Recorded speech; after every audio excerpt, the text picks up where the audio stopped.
Welcome back to the Ghost Bunny Podcast. I'm your host, Bridget Marquardt, with a brand new episode for you guys. My guest today is Amy Petulla. Amy Petulla began practicing law in 1986 when David Red Lomenick hired her as an assistant district attorney. Amy was a trial attorney for 20 years until she retired and started Chattanooga Ghost Tours, Inc. in 2007. Amy is familiar with Corpsewood murder case from both a legal and paranormal standpoints. While she'd written articles before, she began writing books in 2010. And besides the Corpsewood Manor murders in North Georgia, she has also written Haunted Chattanooga and Ghostly Tales of Chattanooga, all published by History Press Arcadia. And she is currently working on her fourth book, Beyond Corpsewood. She has also written a play, Life in Hindsight, the Corpsewood episode, which was performed in the 10-Minute Play Festival at Chattanooga Theater Center in 2024. Amy has a BA in psychology from Emory University and a JD from the University of Georgia. And I'm so excited to talk to her today about Chattanooga ghost stories and what the heck is the Corpsewood murders. Amy, thank you so much for doing the show today. Thank you so much for having me. I'm looking forward to it. Yes. So I was telling you a little bit about this before the show, but just so the listeners know, when I first contacted you, it was shout out to one of our listeners too, because they recommended you. They have done your tour and they're like, you have to have Amy from Chattanooga Ghost Tours. She has great stories. So I was like looking you up. I reached out to you, didn't know anything more than you had a ghost tour company. That was like all that was on my mind. But then I'm like researching and you're sending me your bio and I'm like, wait, okay, all the Chattanooga ghost story stuff is great because I always love to hear ghost stories from like a new region that I'm not familiar with. A lot of times we kind of get stuck in like what's around us or like just really famous locations. So it's really exciting when I find a new area and I'm like, I know nothing about Chattanooga. I know nothing about their ghost stories. So that's always really exciting for me. And then I saw this Corpsewood stuff and I was like, wait, what is this? I've never heard of the Corpsewood Manor murders before. And then I really went down a rabbit hole researching all these different articles. And I didn't read your book yet, but I was like reading every article I found online and everything. And I'm so fascinated with this. So I think we should start with Corpsewood Manor and talk about that case and what it is. And if there's a paranormal element to that, that would be great. And then we'll go into all the Chattanooga ghost stories. Terrific. Okay, tell me everything. Well, I tell folks that Corpsewood Manor murders really is the most bizarre true crime I have ever run across. Anything weird that you could think of, from the Church of Satan to 12,000 doses of LSD to a hand-built castle in the middle of the national forest, all in there, all true. It happened back in 1982 in Tryon, Georgia, which is a tiny town. At the time, it was like population 1,700 people. And there were these, I'm sorry, my cat is trying to hop up here. My cat will come in and bust in too, guaranteed. Yeah, there were two men from Chicago, Charles Scudder and Joey Odom. And Charles was a professor of pharmacology at the Loyola University up there. He was also the co-director of the Institute for the Study of Mind, Drugs, and Behavior. So you can guess what kind of studies they were doing. They got fed up with the rat race. Charles retired from the university on his 50th birthday, and they looked around till they found a piece of land that was totally surrounded by the national forest. It happened to be in Tryon. And moved down here, built themselves by hand with no construction experience, a hand-built castle in the middle of the national forest. They were very friendly. You know, they were supposed to, have some great parties. They were always friendly to strangers that would drop by. They were great guys from what everybody said all around. And there wound up being a couple of men who decided, hey, here's these two gay guys who live in the middle of the forest where nobody can hear them scream. What a great, they must be rich because they don't work and they, have this all themselves. So we're going to rob them and murder them. And that is what happened.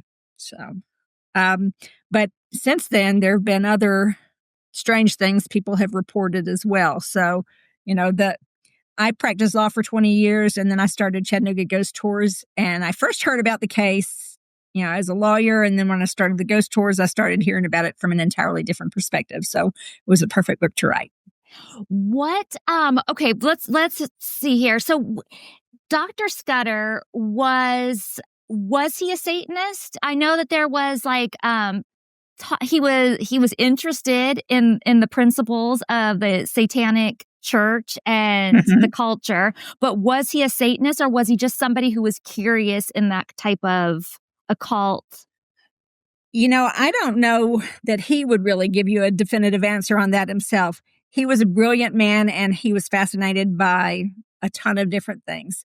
And he did correspond some, I think, with Anton LaVey, which, just so people understand, Church of Satan, those people don't even believe in Satan or God. The name is just a way to kind of poke fun at Christians. So they're not devil worshippers, which is what people tend to always call them. But he did pay some dues to the Church of Satan. I know there's like a birthday card he received from them, and the Church of Satan recently has said, yes, we went back through our records again, and we did find, where he was a member, and he was one of us. So I think he was fascinated with tons of different things. This was just one of them. So, but I'm sure he was fascinated with some other religions and just a panoply of different sort of things. So I'm sure curiosity was more what was involved with that than anything else.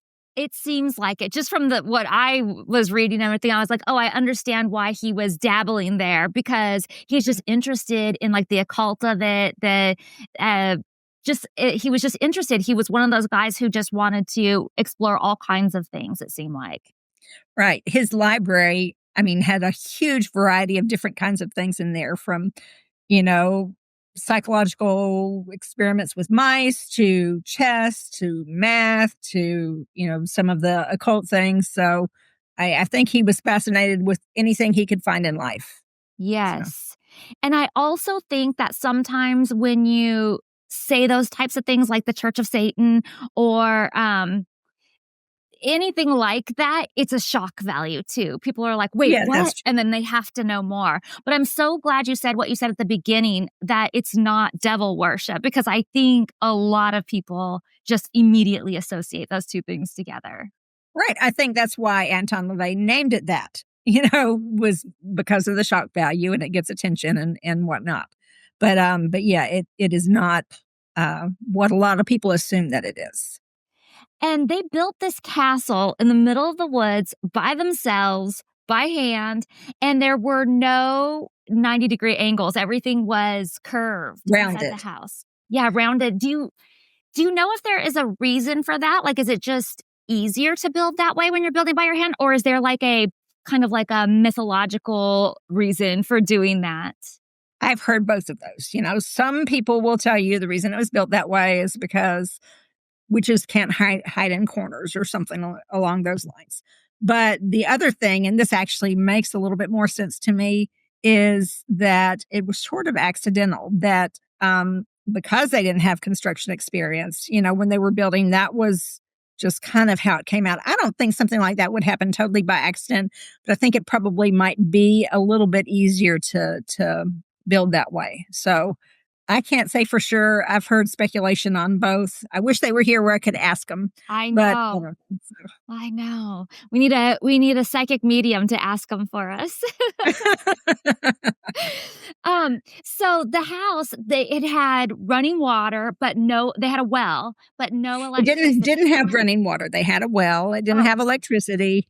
It was totally, I mean, like I said, it really was in the middle of the national forest and there's no way to get any of those connections. So they had generators that they used for power. They had lots of candles and oil lamps. They had the well. They had built them, or they were in the middle, I think, of building themselves a pond, swimming hole kind of thing, which didn't ever wind up getting finished. But I know when I'd first gone out there, you could still see the pipes and things that they had put in there for that. So they put a refrigerator in the ground to kind of keep things cold, and the walls were triple thick with air between them, so it insulated it really well. So it kept in the warmth and the cool. So. I saw some photos from inside and I saw what looked like set up for like a dinner for something with candles and things like that. Mhm. And it looked like it would be so gorgeous to go to a dinner there. Like, it would feel like you were going into, like, another time. Yeah, I mean, it's really the pictures that I've seen of it. I know I have some of them in my book, and you can see some, I think, on the Facebook page. But yeah, it looked like a really beautiful, unique sort of place. It was really tiny. I don't think a lot of people realize that. I think it was total between the two stories. I believe it was 1,600 square feet. So, like about 800 per. So, for both the floors on each end, like I think on the bottom floor there was a bedroom for each of them on the end, and in the middle there was a, a strip, like a hallway strip where they had some other things. The stairs were in the middle part, and then there was the library and uh, like a living area, I think, on the other end.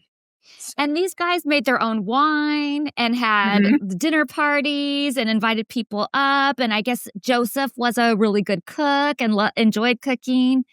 And they lived up there with And their 2 dogs. And unfortunately, the dogs were also murdered in this. yeah, the dogs were sleeping, and I mean, these guys who did this, they were just awful people. They shot the dogs first.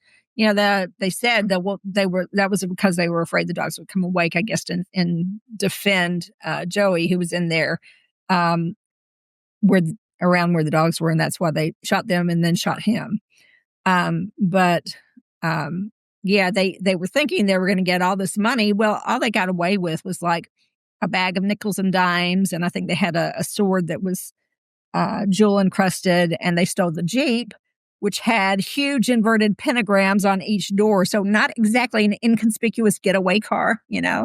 So Yeah, so they went to go, like, under the guise of just coming to party or hang out with them, mhm. and then, tied him up and said, "Give me your money," by gunpoint, and Mhm. said he just played it off at first. I think he just thought, "We don't have any money here, like, the money we have is in the bank, and this is basically all we have that's here," and they didn't believe him and then went and shot his Joey down in the kitchen and the dogs, and then came back and shot him, right?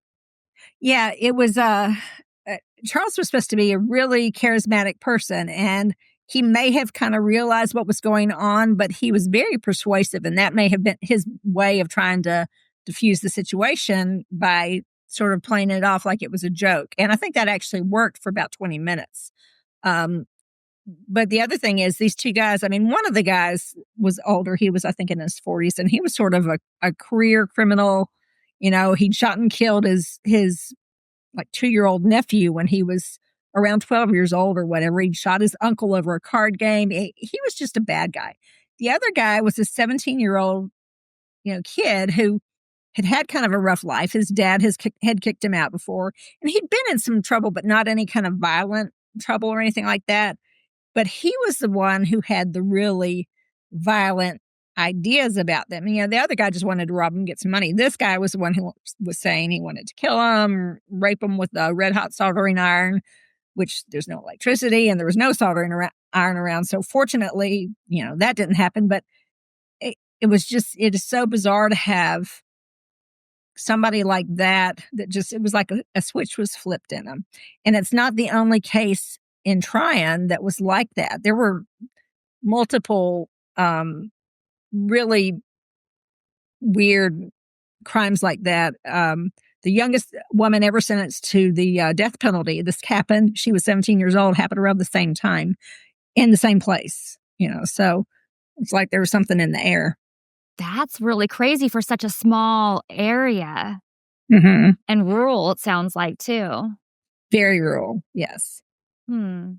And then it doesn't end there. Then they try to escape, and then they stop at a rest stop, and they realize they got to get rid of that Jeep because it's, too noticeable. And then they kill like a Navy lieutenant.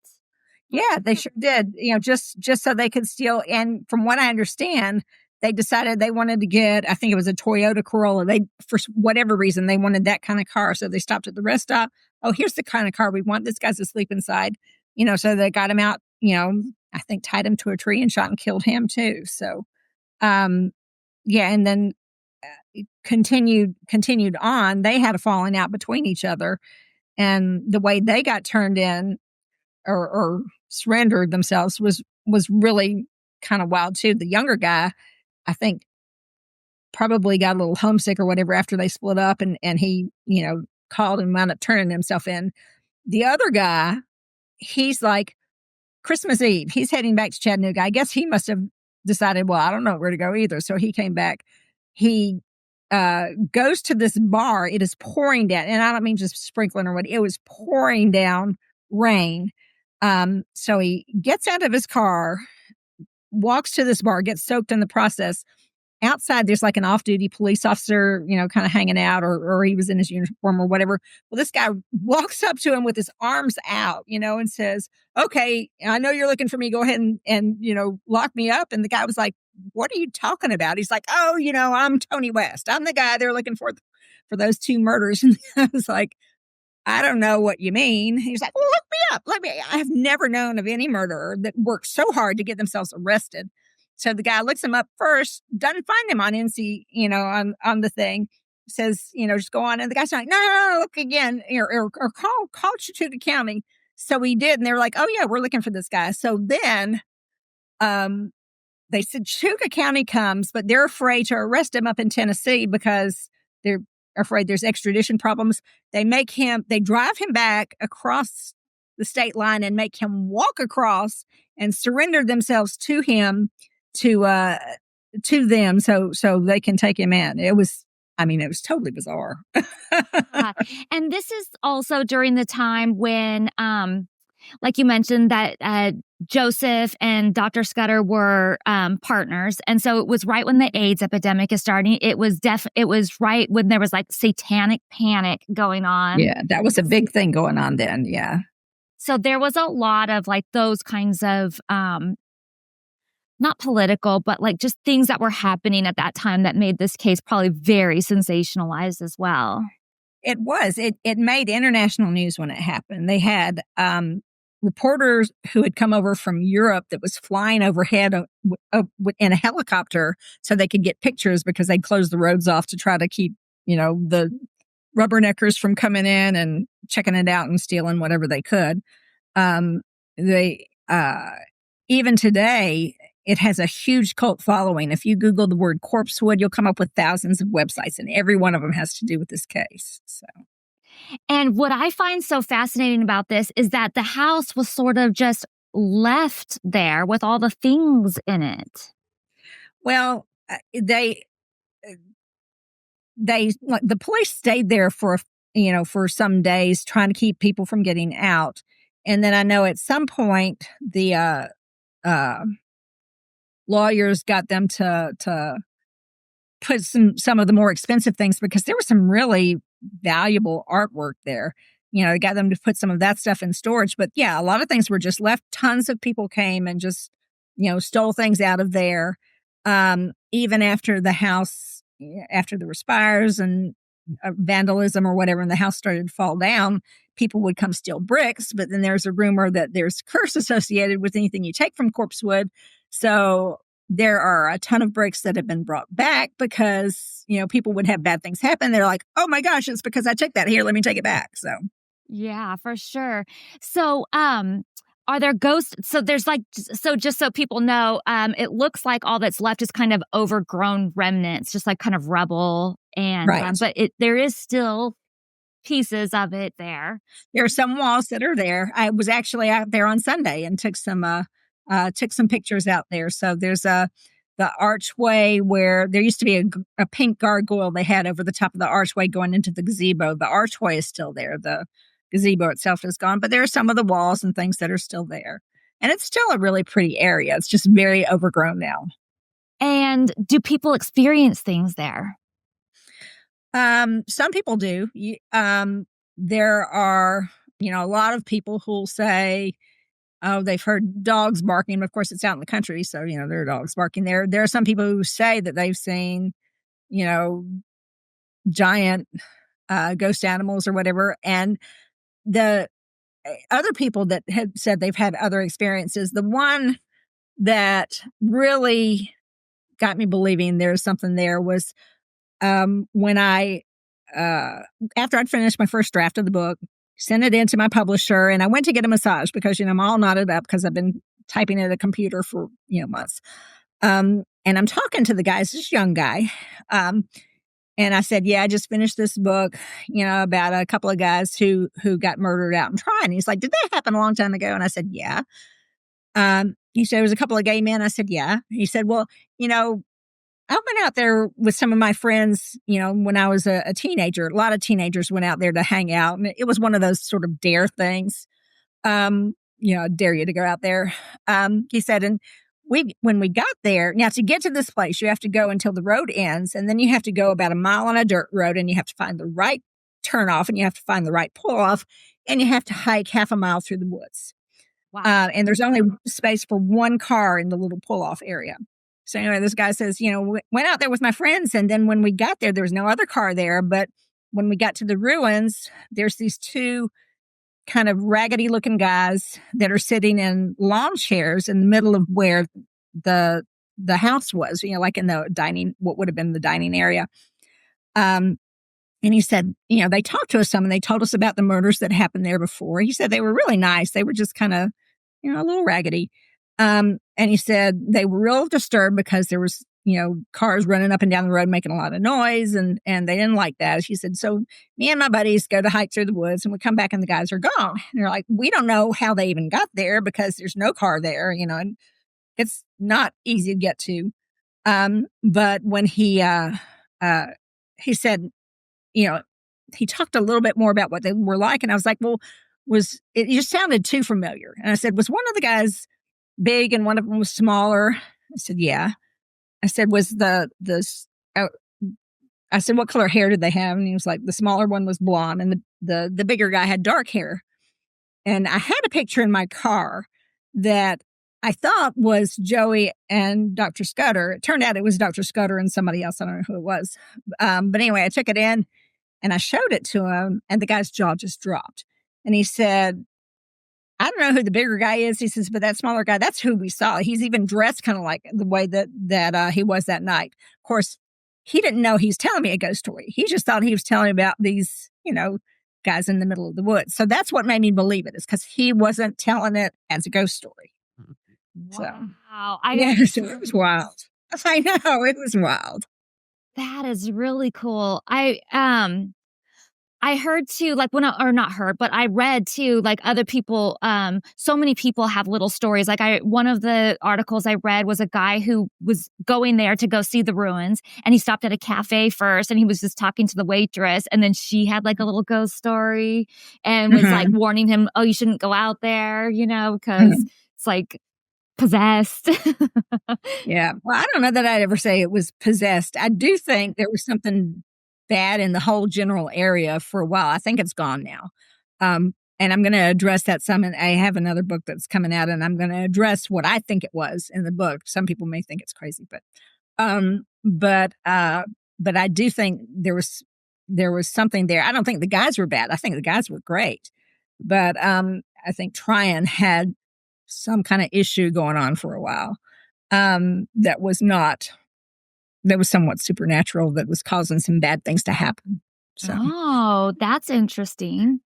So when you were working, you weren't working on this case. You just heard about this case through. Oh, yeah. I practiced law for 20 years. And when I came in 1986, which is about 4 years after it happened. So I knew everybody, knew all the lawyers and the police officers and all that. So I heard a lot about the case right from the time that I got there. And then, like I said, when I started the ghost tour, I started hearing about it from an entirely different angle. So just so people know, in case they're super interested in all this, which I think they will be, you wrote a book on it. It's called The Corpsewood Manor Murders. The Corpsewood Manor Murders in North Georgia. Got it right there. Oh, good. And then you also have Chattanooga ghost story books, which we're going to get to. But you have a new book coming out. Yeah, I'm working on it right now. I'm trying to get it done so that I can announce fairly soon when it will be available. But yeah, that's what I've been spending all my time lately on is getting that one written. So, and that one's going to be, it's called Beyond Corpsewood, and it's going to talk about the whole general area, not just Corpsewood, but also there were some a lot of burning questions people had about Corpsewood that I wasn't able to answer in my first book for a variety of reasons, that I do want to address some of those in the new one as well. So, Perfect. So let's talk about Chattanooga ghost stories. all right. Like I said at the beginning too, like I didn't know a lot. Oh, I wanted to read just a brief description about your stories, about your tours as well, your company. Thank you. Chattanooga has been called one of the most haunted cities in America. Its ghosts arise not just from the Civil War and Trail of Tears, but from the city's bloody past, ranging from from the famous murder at the Reed House to the ghoulish disinterment of numerous bodies from the Pauper Cemetery. As the city's original ghost tour, founded in 2007, Chattanooga Ghost Tours, Inc. stands ready to share these stories with you, show you the best places to get ghost photos, and even allow you to experience the kind of equipment you have previously only seen on television. Chattanooga Ghost Tours, Inc. offers award-winning walking ghost tours and ghost hunts with equipment in downtown Chattanooga. Many guests have captured ghost photos, and we have been named one of the top 10 ghost tours in the U.S. by both TripAdvisor and USA Today. It's a new year and I'm working on all my vision board items. And one of the things that's on my vision board, it was on there last year and it's on there again this year, is working on my hair. I've had years of coloring and bleaching and extensions and styling and heat tools. And now I'm focusing on hair health. So about a year ago, I started taking women's Nutrafol and I love it. Not only have I noticed hair growth, but I have noticed significantly less shedding. Having healthy hair is so important to me. I feel like it's a big confidence boost, and it's definitely a big part of my self-care routine for this new year. I know at the start of every year, we're always hit with the same message like new year, new you, but sometimes you don't have to reinvent anything. It's just keeping up with these healthy practices. For me, the change was already happening, quietly and naturally from within. And that's exactly what Nutrafol believes, that real hair growth doesn't come from quick fixes or unrealistic timelines. It comes from building a routine that nourishes your body with what it needs and consistently over time. So all those resolutions come and go, but real lasting growth takes time. That's why I love that Nutrafol isn't promising a miracle in 30 days. They're here to help you grow your hair and confidence from within, one day at a time. Nutrafol is the #1 dermatologist recommended hair growth supplement brand, trusted by over 1.5 million people. Their formulations are designed to target key root causes of thinning, things like stress, hormones, nutrition, and aging, all based on your life stage, including formulas tailored for postpartum and menopause. Nutrafol's hair growth supplements are peer-reviewed, NSF certified for sport, and clinically tested to measure improvements in growth, quality, and strength. And I can't stress this enough. Consistency is the key to meaningful results, and Nutrafol makes staying consistent simple, setting you up for long-term success with automated deliveries, free shipping, up to 20% in savings, free one-on-one naturopathic doctor consults, and a complimentary Headspace membership is included. See thicker, stronger, faster growing hair with less shedding in just 3 to 6 months with Nutrafol. For a limited time, Nutrafol is offering our listeners $10 off your first month's subscription and free shipping when you go to Nutrafol.com and enter the promo code GHOSTBUNNY. Find out why Nutrafol is the best-selling hair growth supplement brand at Nutrafol.com, spelled Nutrafol.com, promo code GHOSTBUNNY. That's Nutrafol.com, promo code GHOSTBUNNY. So, first of all, I want to know what made you quit law and start a ghost tour company? Well, law is a very stressful occupation. And my kids and I always love taking ghost tours different places. It's a great way to find out about a city. So when I decided that I wanted to stop practicing, I decided to do some research and see if there were enough ghost stories in Chattanooga to, make it worth people's while to do a tour. Turns out there's an abundance. So that's how the ghost tour got started. And then some years after that, you get different kind of people coming on ghost tours. Some people want to hear about the ghost. Some people want to actually experience something. So that's why we started the ghost hunt in addition to the ghost tour. So those people who want a little more adventure could explore some of the equipment, try it out for themselves. So. Where do you think your interest in the paranormal stems from? Did you have experiences prior to starting this? You would think that, but no. There are some people that attract a lot of things and some people don't. I don't, which I really don't think it's fair because I own it, but there you go. A lot of my guides do though. But no, like I said, I love from the first ghost tour that we ever took. I just fell in love with that. I thought it was a great way to do it. I'm not a horror fan. I don't like horror movies. Halloween, the first Halloween was about the limit of how much I like. But and I particularly care for haunted houses, but I do love like the true stories, the ghost stories. So that's why I do that. And I love history, and with the ghost tour, I can tell about the ghost and include the history. So that way people learn a little along the way while they're having fun. I think that most of us that are into ghost stories love the history. Like, it's part of it. Like, you can't have the ghost story without the history behind it. And Right. I feel like it just goes hand in hand. Um, so you personally haven't had an experience. Let's talk about Well, the I've had some, Oh, wait. but Okay. that's not how I got involved with it in the first place. But I have had some things happen. Okay, so tell me about what you have had. Okay, well, and this really is the other reason that we got started with the ghost hunt part of it. The folks at Raccoon Mountain Caverns here, which um, is one of the best caves in the country, had called me up, and I knew that I had heard it was haunted, but they don't advertise their ghosts very much because they don't want to scare off their guests who aren't into that. But they called me up and they said, "Hey, we have this really cool equipment, and we wanted to see if you want to come go along with us on a ghost hunt through the caverns." And I was like, "Yeah, of course." So I went. They had something that I had never heard of before. It's a pretty new piece of equipment called the obelisk, which is a piece that talks. And when I first heard of it, I thought, oh, that's just some gimmick that, spits out random words at random intervals.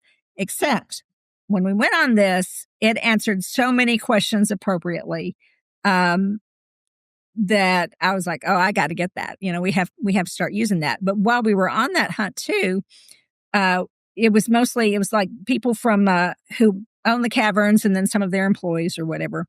There was one girl and they said, oh, she has a lot of Cherokee blood. If anything's going to happen, it's going to happen to her. So we're down in the cavern. We're like 200 feet underground.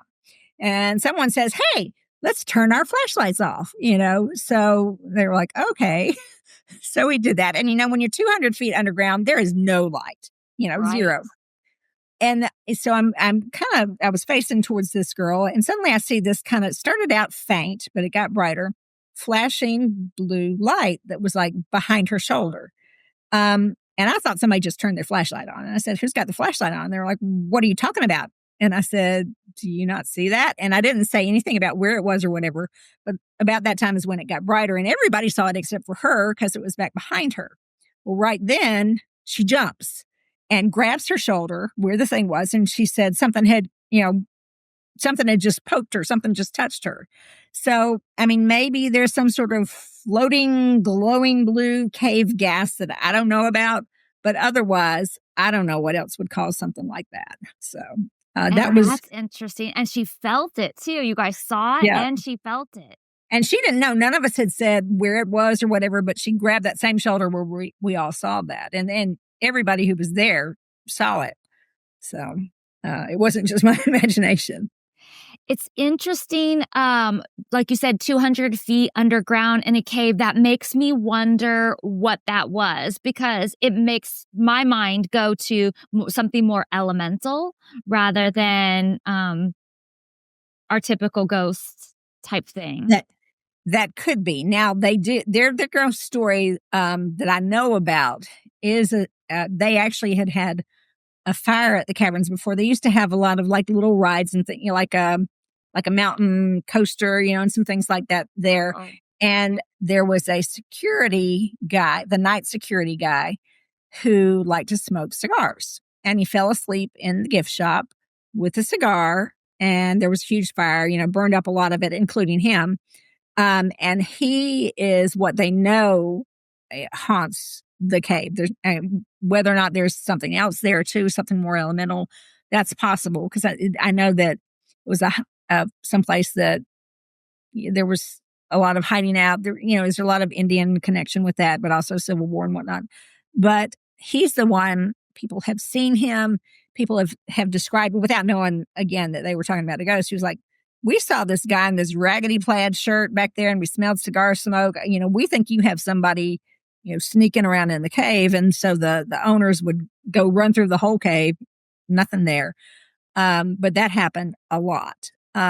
So they know that his name is Willie. So they know Willie haunts the place. But yeah, it's also possible maybe there was something else there as well, because that's the only time I never heard Willie described as being like a glowing like that. People would actually see his, his form, his figure. So maybe there's something else there too. Is it just sort of like ruins now since the fire, or? Oh, no. They, I mean, it was a cave. So the cave itself didn't burn up. The gift shop did. And they didn't rebuild the rides and things like that. But they rebuilt the gift shop, and they still do the cavern tours. It's really a marvelous cave. And I encourage people to go there, but especially people who are interested in ghosts. If you go, make sure you ask them, because they won't tell you unless you ask. But if you ask them about their ghost, and they may tell you the story. And I have that in my book as well. So my Haunted Chattanooga book. So. Okay. So here's what I did. I just went online and I found like a list of haunted things. And if there's too many that are on your tour, you could just tell me the light story, or you'll have to come on my tour to hear that story. Okay. But if there's another location, feel free to chime in on everything. So the first thing that came up was the Reed House Room 311. Right. The Reed House is Chattanooga's, most famous haunting. And that is the one location that we often go inside on tours. If we have too big of a group, we can't really take them in there. But, a lot of times, especially this time of year and whatnot, when the groups are smaller, then yeah, we'll go inside there. The ghost there, her name is, the one people talk about, there's more than one. Annalisa Netherly, who some people will say that she was the wife of a jealous husband. Some people will say she was a prostitute killed by a Yankee soldier. This is the South, so it's always a Yankee soldier.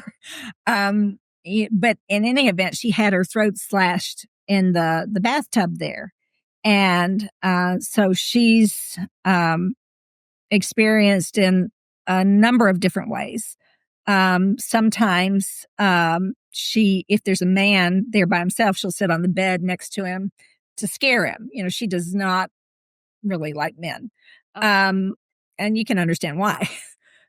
But there's one guy that said she actually beat him up and came out with bruises. Now, whether he actually was drunk and fell down and got the bruises that way, I don't know. But I actually thought that was just, an urban legend, until one of my guides told me he used to work there and was there when that happened. So, but she will turn the lights and the water off and on, move some things around, some things like that. So, and I know when they were doing renovations that they had some definite problems, including keeping their construction workers because of the ghost.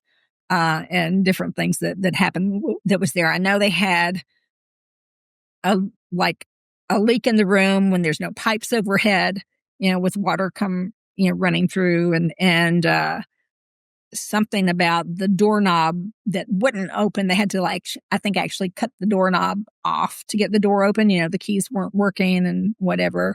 But I actually have had people call me that didn't even know it was supposed to be haunted, that said, "Hey, we had weird stuff happen here.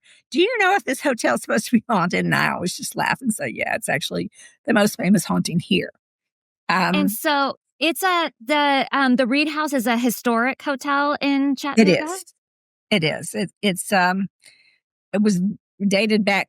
There was a previous one on the site. and it burnt down, and then it got rebuilt as the Reed House later on. But yes, it dates back to then. Okay. And you said that other things haunted as well? Yes.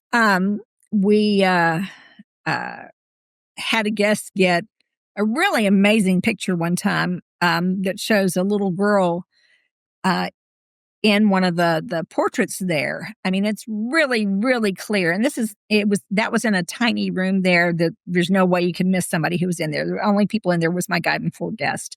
And they showed it to my guide right away. So it wasn't something they could take home and fake, anything like that. And then when we sent it over to the Reed House, they knew who that ghost was. It's a little girl who died there before. And she's shown up in different places around the hotel. So, but she's there. There's another woman that one of the psychics in town, Mark Foltz, had said he actually had a conversation with this one. Her name is Martha Brown Hewitt, and that she died there around the 1940s, I think, something like that. And she's the one. There's been rumors for years about people would smell cigarette smoke in that room.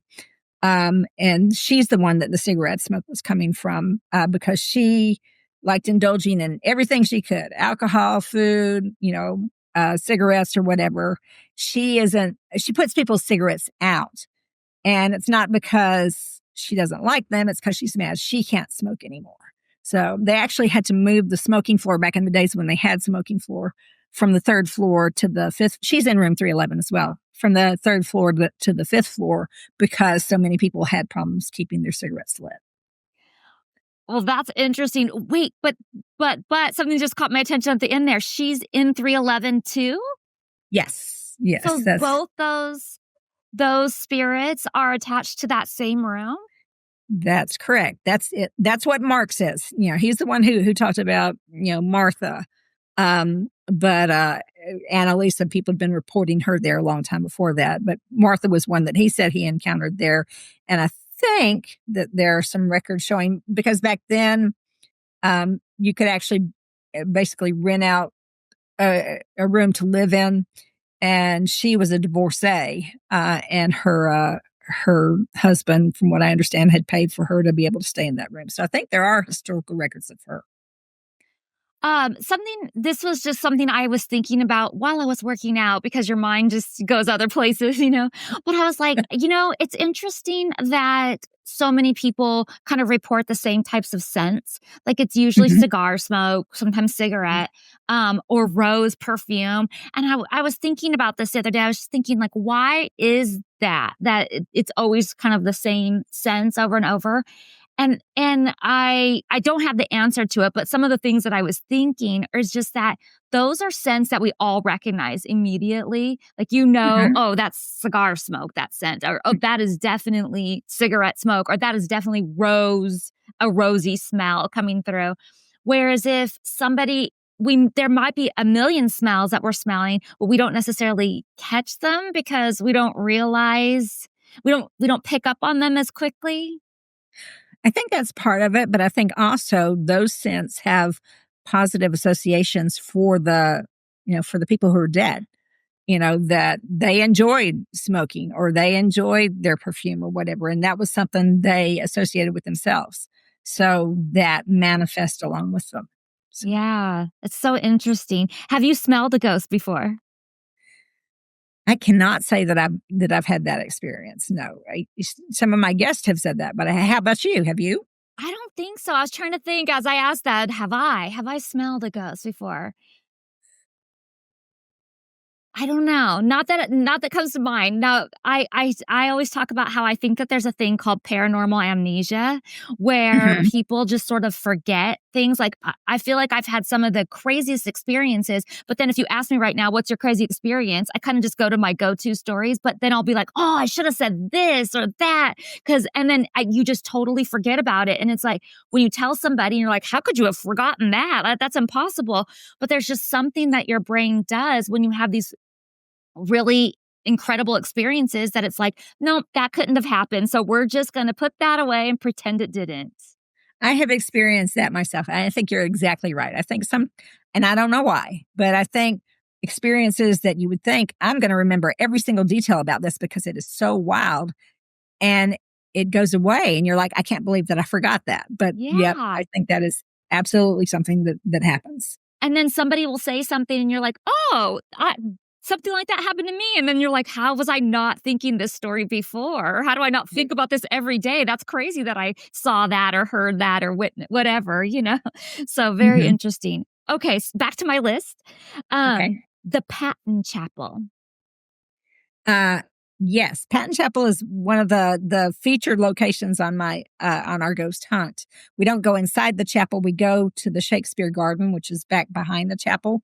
But yes, there for decades before we ever started the tour, there were rumors and reports there was a suicide bride ghost there who had gotten stood up at the altar.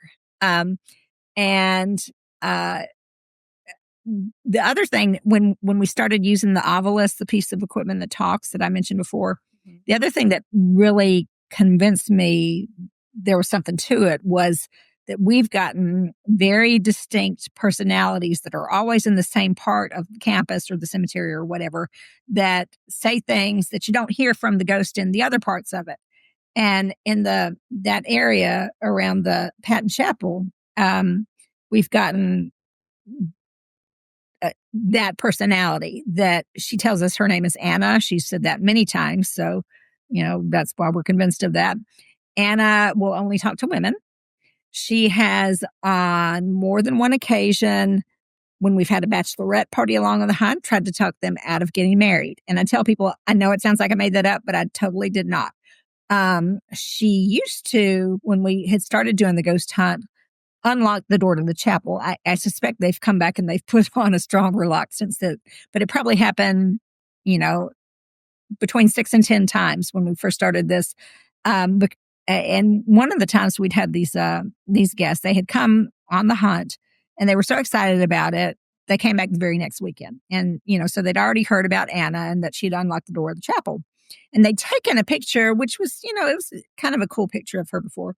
But then when they come back, they start saying, they go up to the door immediately and start saying, Anna, open the door, Anna, open the door. And she ignored them, which, I would too, until they turn away. And then they hear this click and they try the door again and it opened. So they stuck their phone inside and they took a picture. And it was an even better picture than the one they'd gotten the first time. So that was Anna. Anna's one of my favorite ghosts.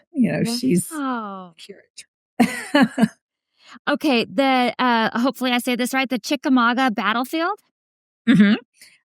Chickamauga Battlefield. Yeah, that's probably next to the Reed House, the most famous haunting in Chattanooga. And there are different things that are reported there. The most common ones are usually it's around Wilder Tower, Snodgrass Hill area of the park of Chickamauga Battlefield Park. They've reported a whole battalion of soldiers out there. They've reported a bride who is looking for her soldier husband that died, I think, before or shortly after they got married. And there are various reports of a cat of different size. I've heard it reported all the way from a house cat to a tiger. There is a monument out there, and this is, I think, around where it gets seen, where one of the units had a tiger as its symbol. And so it gets reported around there. But I had a park ranger before that had told me that he had actually taken a photo of a see-through ghost cat out there at the park. I know that the park national park people had at some point told them they couldn't talk about the ghost anymore. And then they came back and they said, you can't even get out of your car at night. And that rule is still in force out there, that you're not allowed to get out of your car at the park at nighttime. But the most famous one is Old Green Eyes, which a lot of people will say is an elemental. You were talking about elementals before, or some of the people who've researched it the most. And he hangs out near a tree there and shows up as Green Eyes. I had somebody send me actually a photo of some green eyes kind of glowing in that same field where he's at before. So Battlefields are so haunted. I mean, some people that I've had on the podcast, their first experiences were at Gettysburg. Hmm. Yeah, I've heard a lot of folks at Gettysburg, but yeah, Chickamauga Battlefield, there are a lot of reports of old green eyes and some of the other things that are out there as well. And is this photo on your website? I think I put it up on my Facebook page. That one was a later one, so I don't know that it's on the website, but I do know it's on the Facebook page. Yes.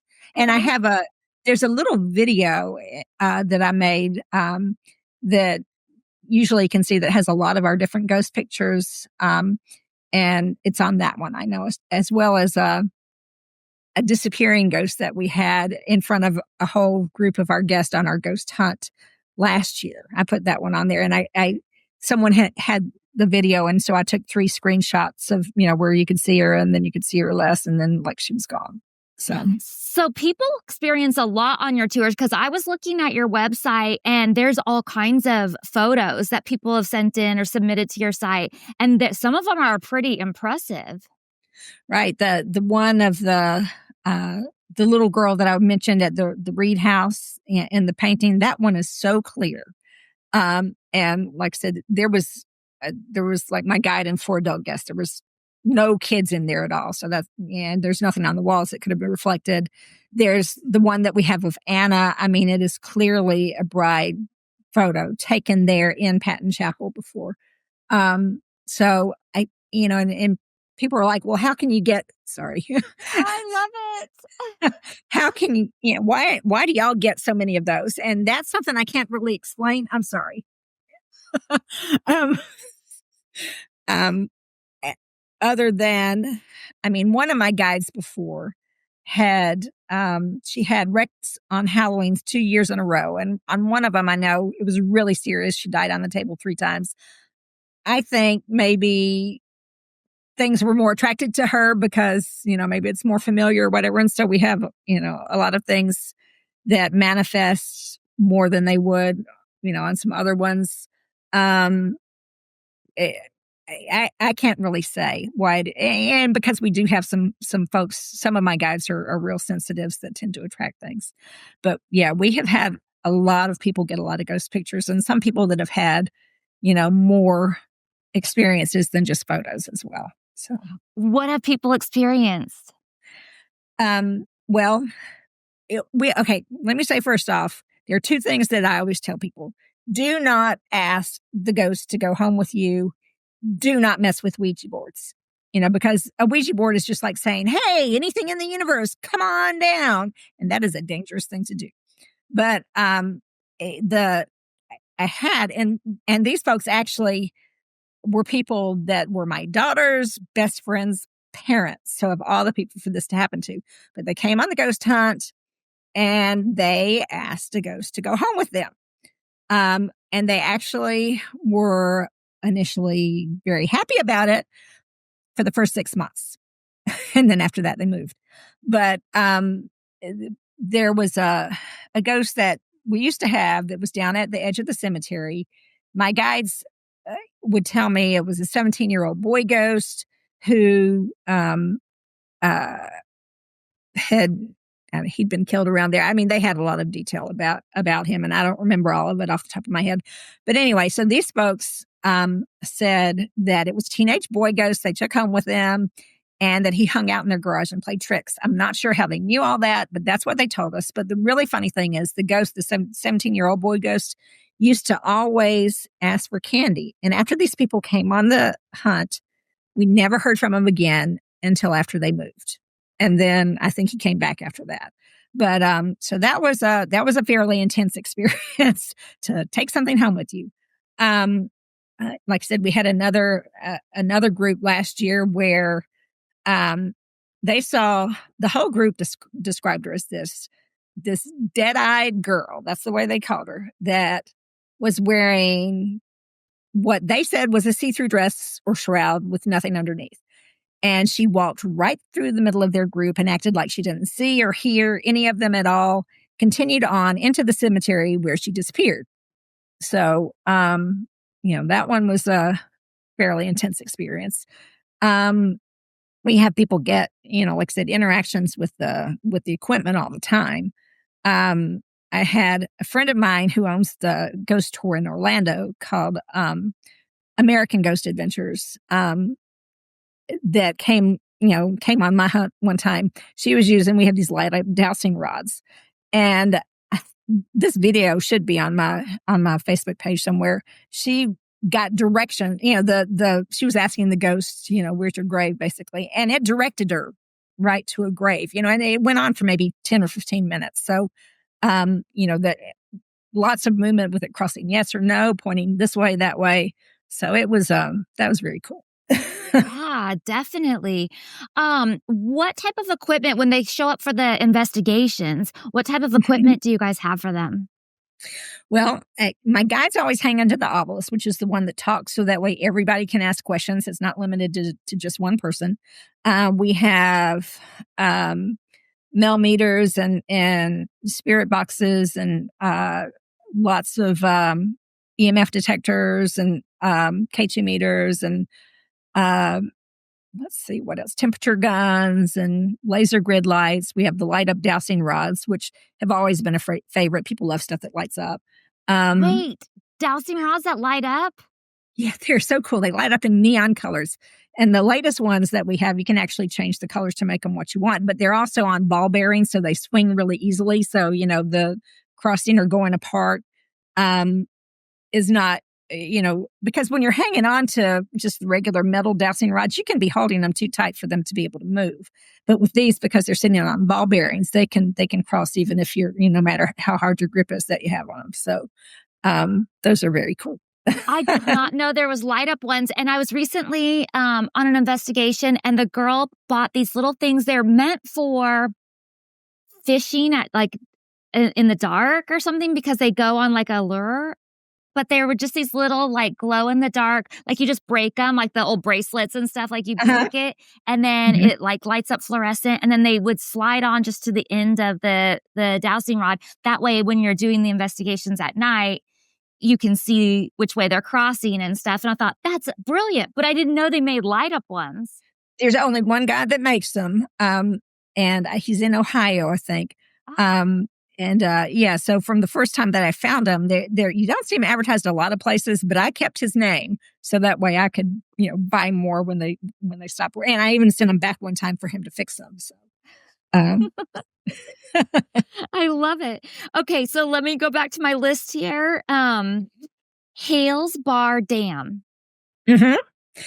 Yeah, I talk about Hales Bar Dam in my Haunted Chattanooga book, and it is definitely haunted. I knew the people who first did a ghost tour out there, and they called me up and said, "Hey, you want to come go on an investigation with us using equipment?" And I said, "Sure." It was very cool. And Hales Bar is a cool place anyway. It's basically sinking because when they built the dam, which they said was keyed into solid rock, it was actually limestone, which dissolves, especially when it's out in the water. So it's sunk down to about the top floor, so the rest of it is below water. So it's a really cool place to see. But I took my son with me, and we were in the control room part of it, which is on, some of the dry part. And there was one area where they said, "Oh, there's a little girl ghost here, and she, will leave toys for candy, and it disappears." So we come back and it's gone.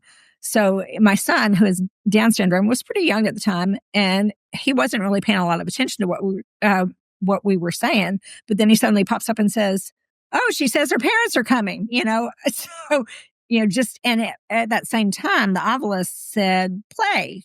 And just that was kind of wild. There is a guy dressed in 30s or 40s clothing that's out there that they had told me about. And the very next week, one of the radio personality guys was out there. He hadn't heard anything about that from them, but he described somebody that he saw that he thought was a real person till it disappeared. Dressed in the exact same sort of clothing. So that's one of the things that's out there. There is this one was wild. This was one I got to see for myself. There was a woman they were using K2 meters, and up in one of the higher floors, they said that this guy had pushed the woman out the window, some lover's quarrel, something like that. But on the K2 meters, they light up. And the way it was lighting up, I've never seen them do anything like this before. We had, I think, two different ones. And watching them, it was like a visual depiction of somebody saying, nah, nah, nah, nah, nah, nah, nah, nah, nah, nah. It was like an argument right there on the lights. So that was a really cool one as well. And somebody, while that was going on, said that something whispered in their ear a name. Yeah. So I have experienced that. I have experienced like a whisper and it's the eeriest feeling because it's almost like you feel the breath. Mm-hmm. Which, how do they have a breath? But you feel something, like you feel like the air or like the sensation of something right there. And it's like such an eerie feeling. Mm-hmm. Right. But it's cool. Okay, the Chattanooga Library. Yeah, the Chattanooga Library. I love that one. It's up on I think it was the third or the fourth floor where they used to have their teen section. And I talked to one of the librarians there, and they were telling me about a lot of different things that had happened. One time, I know she said she was searching frantically for a book, and she'd looked on all these shelves like 2 or 3 times, knew they weren't there or whatever. And she finally just kind of yelled out at the ghost, "Okay, what have you done with it?" She turns around, here the book's laying right there on the table right in front of her, where she had already looked a bunch of times before. But I know there was an investigation group that came out there that got a really cool photo of a figure using some ultraviolet lights. Clearly, a figure standing right there, and it wasn't a human figure. Nobody that you could see with the naked eye, anyway. And what else?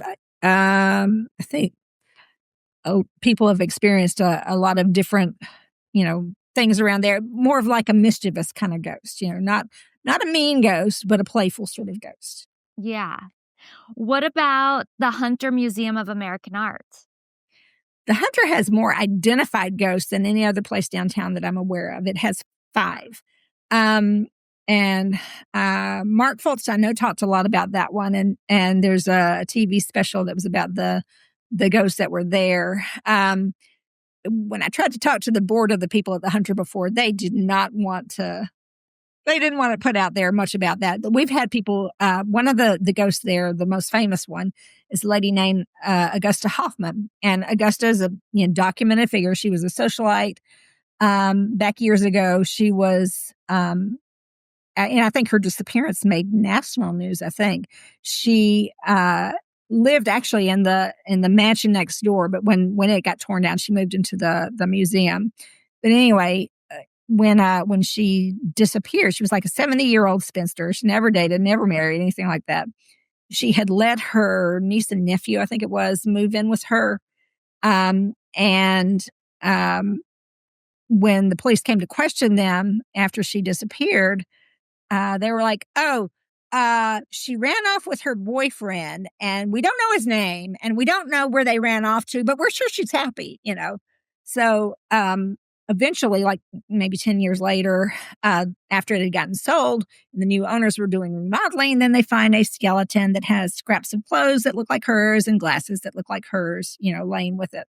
So they wound up prosecuting the niece and nephew. They got convicted, but then the convictions got overturned later on for lack of evidence. But yeah, she's seen around there.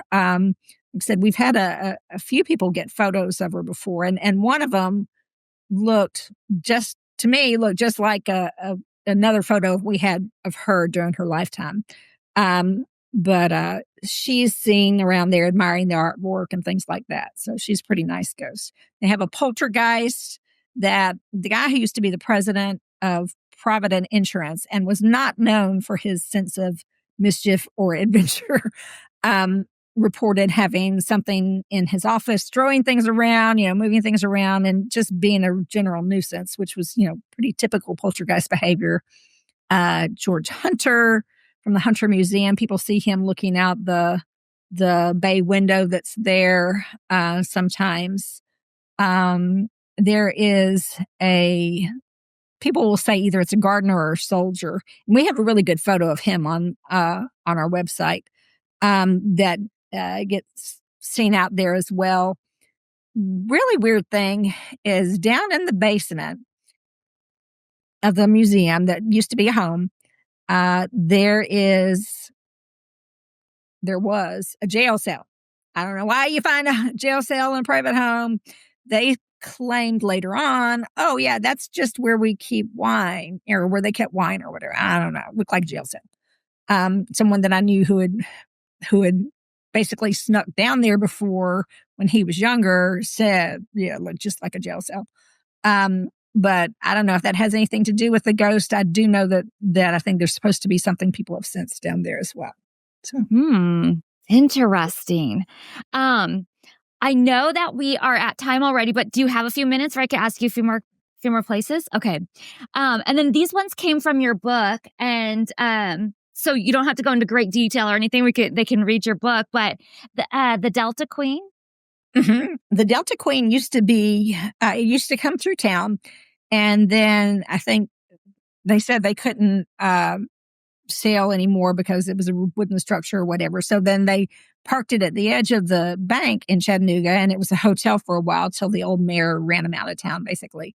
But Mary Green was, I think, the first female riverboat captain, and she captained that boat before. And she was known for a couple things. She liked to be a matchmaker.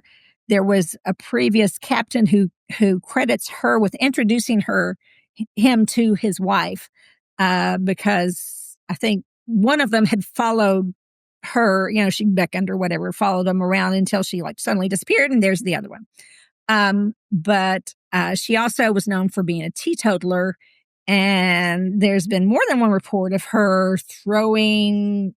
she was really mad when they put a bar into the ship and threw the glasses off the wine rack, across the room and smashed them against the wall. So, she's quite a character ghost. And I was really sad when the Delta Queen left town, because it's a great story. Yeah, it reminds me, I'm from Northern California, and in Sacramento, we also have one of those old paddle wheel ships. I don't know how you call them, but it's one of those parked out there that they use for a restaurant. And I think it's a hotel too. Mm-hmm. Which reminds me of that though. Okay. And then there are elaborate tunnels. Yes. There was a huge tunnel system, underneath Chattanooga that was supposed to run all the way from downtown out to the National Cemetery. And they're all pretty, there's nothing safe to go through down there. Most of it's crumbled and disappeared. There's still a few underneath the streets, but it's not something that's accessible. It's closed off. The public can't go in there. I think occasionally some workmen or whatever go through there.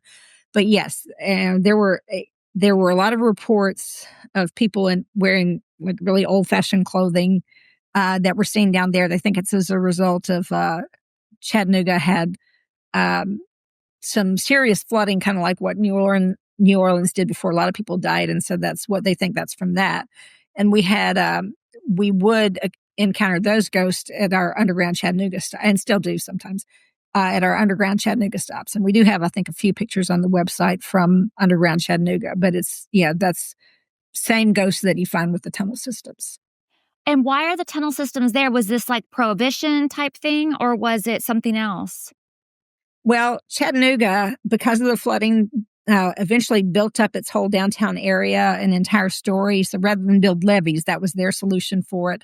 So I think the tunnels are from actual walkways that existed there before. You can still see downtown, the tops of some windows down at street. The very top of the windows are at street level now from before they built it up. Okay, that's so fascinating to me when the old city is sort of still underneath, and then they just build on top. It's sort of like I just got back from Italy. We went to Pompeii and Herculaneum, but like they're uncovering this whole city, and there's parts where our tour guide told us that you can they only do it like one time a year. You have to wear hard hats and everything, but there's a hole and you can go down into the part of the old city that hasn't been totally excavated yet. It just Wow, sounds that is so so cool. cool. That is So, cool. so neat. One other story that I thought was really interesting I want to hear about, the porter at the historic terminal station. At the Chattanooga Choo Choo, yeah. They actually had a photo of that guy during his lifetime hanging up on the wall at, uh, at the Chattanooga Choo Choo's. They had like a model railroad station. And I have looked and looked to try to find out what happened to that photo, and nobody seems to know because it's the Choo Choo's been sold a few times and there's been renovations or whatever.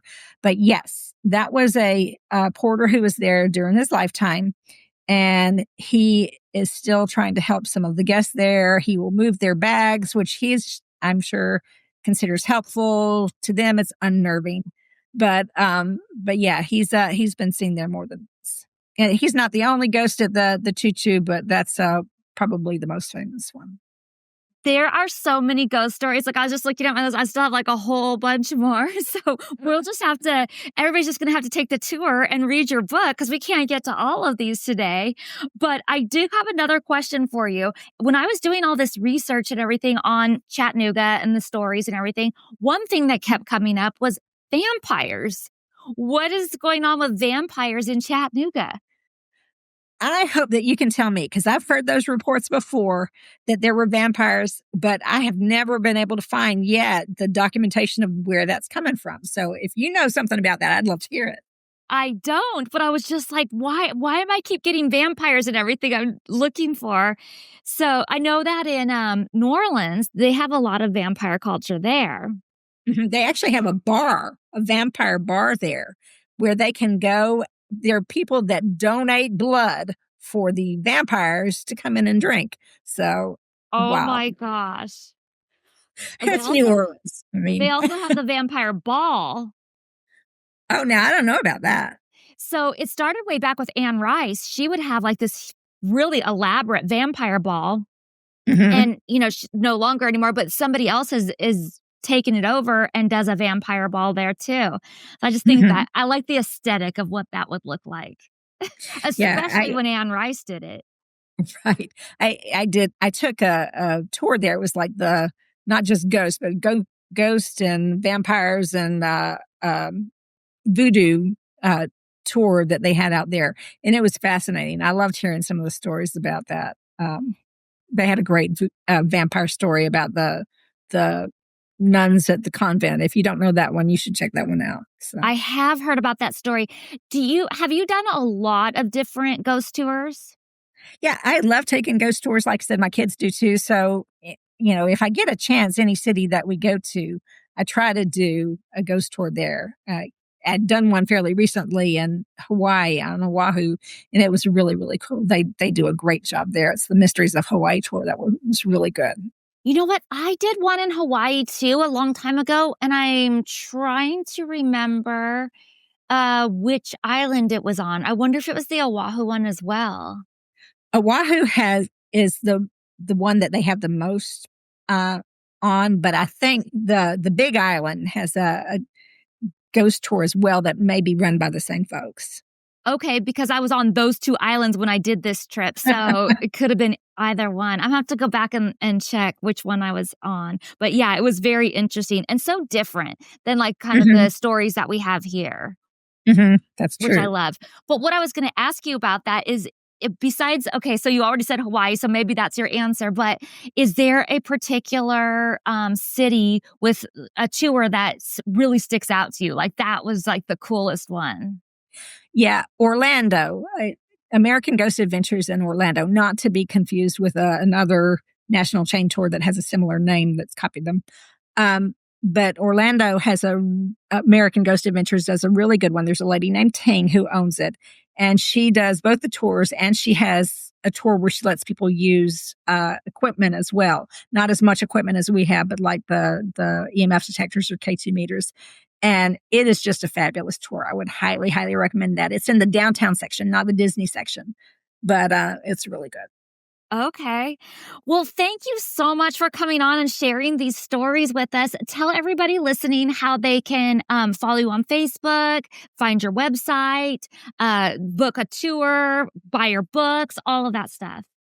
Thanks. ChattanoogaGhostTours.com is our website. I always tell people put it in the address bar and not the search bar, so you make sure you're not coming up with a copycat pretending to be us. You'll see a female ghost on the front page. You'll know it's us. But that's how you can book the ghost tours. My books, The Corpsewood Manor Murders in North Georgia, Haunted Chattanooga, and The Ghostly Tales of Chattanooga, which is a children's version. You can buy pretty much any place books are sold online, as well as some of the local brick and mortar places, iTunes, Google Play, all those kind of things. And is there something else you asked? Did I miss one? No, I think that if they go to your website, they'll probably get most of the information right there. And our Facebook page has a lot of the photos and videos and things like that. And just look for Chattanooga Ghost Tours Inc. and you'll come up with that. Yes. Well, I hope you guys enjoyed this episode of the Ghost Bunny Podcast. Thank you so much for joining me on my spooky adventures, and I look forward to sharing a new ghost story with you each week. Please subscribe to my podcast so you're always the first to know when a new episode is out, and follow me on social media at Ghost Bunny Podcast on Instagram, at Ghost Bunny Podcast on YouTube for the video version, and of course at Bridget Marquardt. And I'm working on the Patreon. I always say this at the end. I am trying to get stuff up on the Patreon, but I love you guys for supporting me there anyway. Bye, guys. Thank you so much, Bridget.